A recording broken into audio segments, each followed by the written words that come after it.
Okay, Algebra 2, next lesson is going to be solving quadratic equations by completing the square.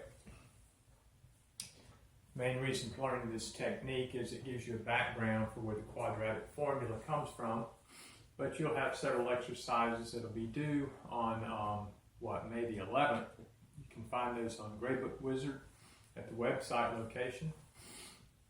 And here's how we're going to approach these problems. The best way to learn how to solve quadratic equations by completing the square is by seeing examples. So I'm going to break this down into two separate types. One where the lead coefficient equals 1, and the other one where the lead coefficient does not equal 1. I broke this down by lettered steps in the first example. In the second example, it's the same process, I just left the letters off. So for the first problem, lead coefficient's 1, we're going to solve x squared plus 5x plus 6 equals 0.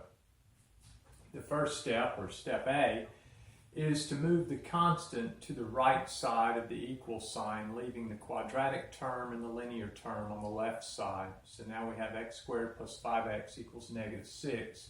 This gap was left here intentionally to remind us that something's going to be filled in here. That something is determined by looking at the number in front of x as long as you have the lead coefficient 1. The number in front of x here is 5. To complete the square, we take half that number and square it, because by doing so, we've ended up with a square double product square. If you double this number 5/2, you get the 5. So square, double product square is what you create when you take half this number and square it and place it to the right side of the linear term. But since this is new, since we just filled in the blank, so to speak, we know in Algebra 1, whatever we add to one side, we must add to the other side as well. That's the addition property of equality. So we're adding 5/2 quantity squared to both sides here.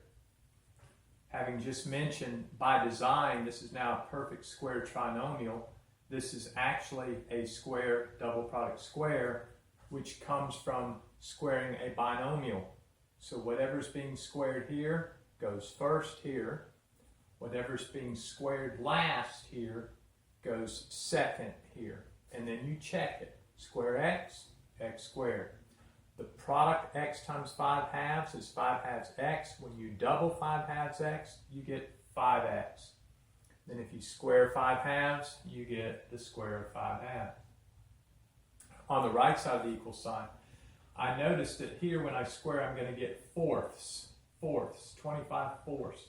So I'm going to go ahead and change this negative 6 into an improper fraction with the same denominator 4. So I multiply negative 6 by 4, and I get negative 24 fourths as the equivalent to negative 6. Then when I square 5/2, I get 25 fourths here. When I add negative 24 fourths to 25 fourths, I get 1/4. Now looking at x plus 5/2 squared equaling 1/4, to solve for x, I've got to first undo this square. To undo a square, we do square root. And again, what I do on the left side, I do on the right side. Let's recall though, when you square, you never get a negative. So it's possible that this was a negative before we squared it.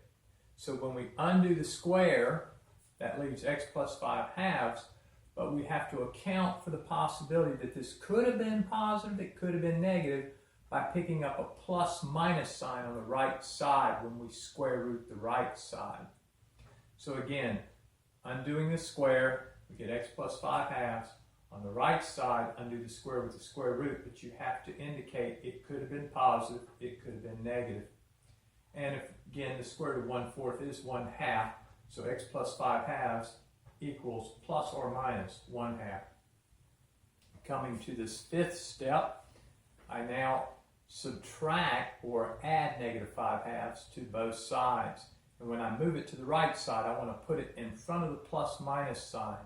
So adding negative 5/2 to 5/2 cancels it and leaves plain x.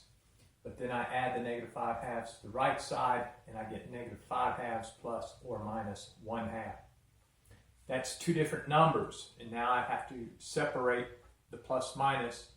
I do the minus first to get the smallest answer, so I go to negative 5/2 minus 1/2, or to get the second answer, I then add negative 5/2 plus 1/2. And again, this will equal negative 5/2 minus 1/2 is negative 6/2, or it gives me negative 5/2 plus 1/2, which is negative 4/2. And this is equal to negative 6/2 is negative 3, negative 4/2 is negative 2, and these are the two solutions. And you can go back in the day when we factored this would have been x plus 3 times x plus 2. And if you set each of those factors equal to 0, you would get negative 3 or negative 2. If you're paying attention to this, you would probably have the question, why not just factor this? It would be a lot easier than doing all this. You're correct. As long as it will factor, that is the preferred way to do it because it is the